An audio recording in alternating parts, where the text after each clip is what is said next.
Welcome to Rohila steno classes. आपका dictation शुरू होगा 3 सेकंड बाद। Start.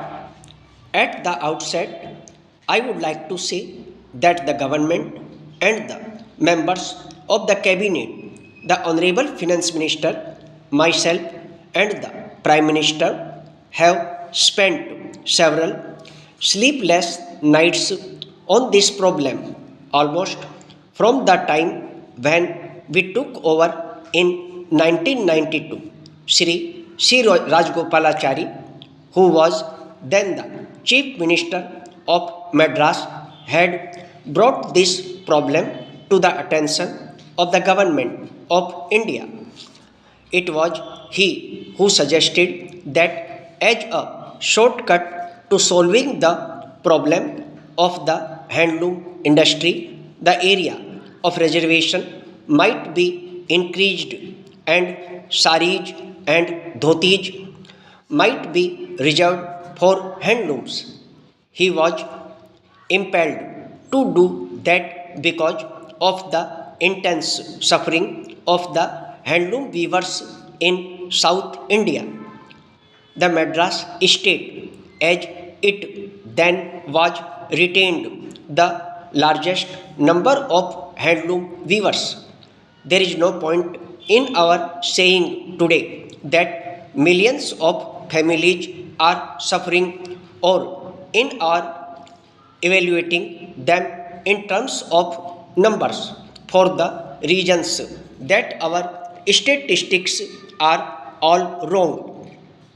But there is no denying that the quantum of human being dependent on the handloom industry is a very appreciable number.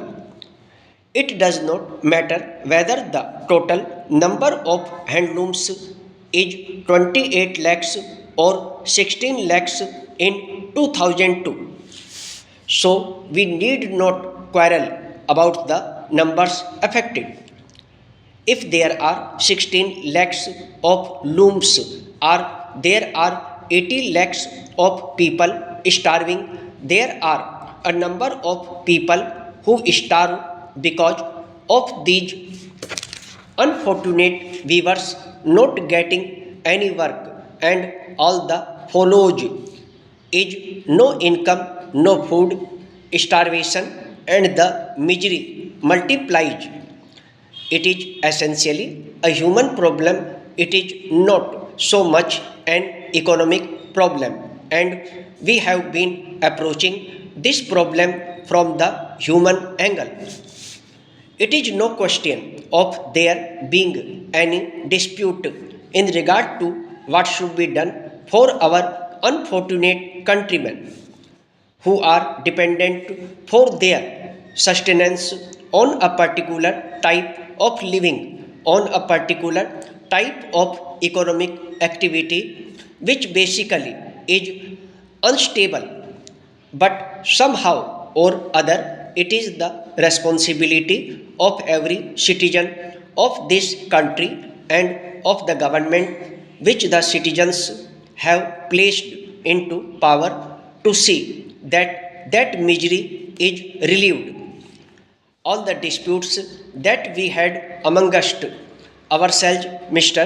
Rajgopalachari and the members of the central cabinet have been in regard to the methods that have to be adopted, whether an outright reservation would help Madras. In point of fact, it would not have helped Tamil Nadu because of various circumstances and the priorities of movement, which is an obligation that is laid on me as Commerce and Industry Minister.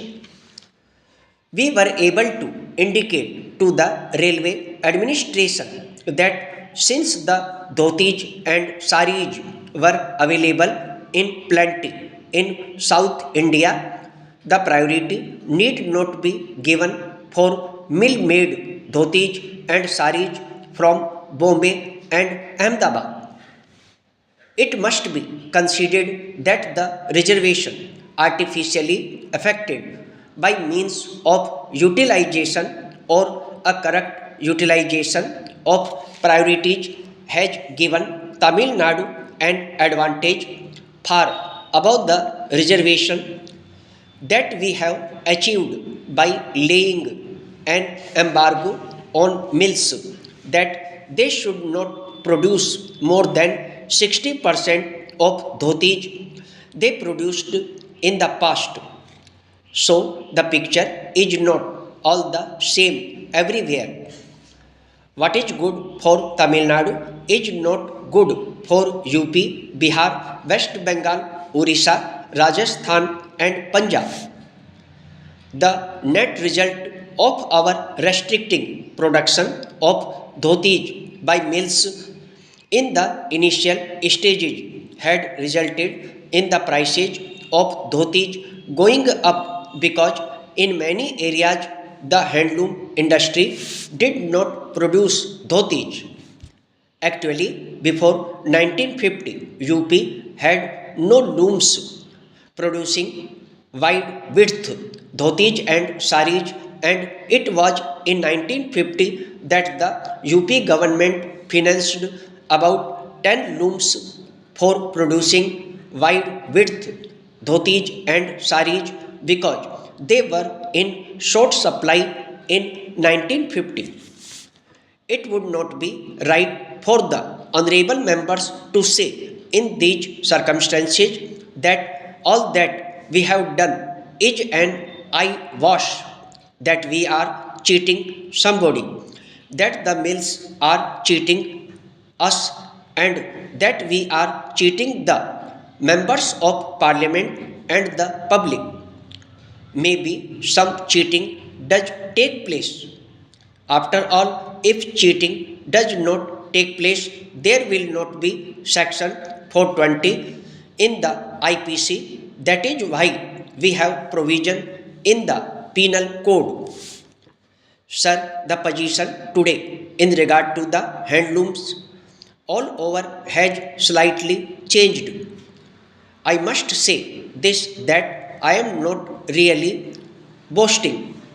I am only does my duty, what is my duty as a member of the cabinet which has been put in power by the Congress party, that if there is any item in the hundreds of items which the Commerce and Industry Ministry is responsible for, to which I devote personal attention, I should say it is the handloom industry. Sir, my honorable colleague knows we have hardly any difference of opinion. I and my colleague, the finance minister, have hardly any difference of opinion in any matter. Stop. दोस्तों, यदि dictation अच्छा लगा हो तो video को like करें, share करें और चैनल को सब्सक्राइब करके बेल आइकन अवश्य दबा दें ताकि लेटेस्ट वीडियो का नोटिफिकेशन आप तक तुरंत पहुंच सके।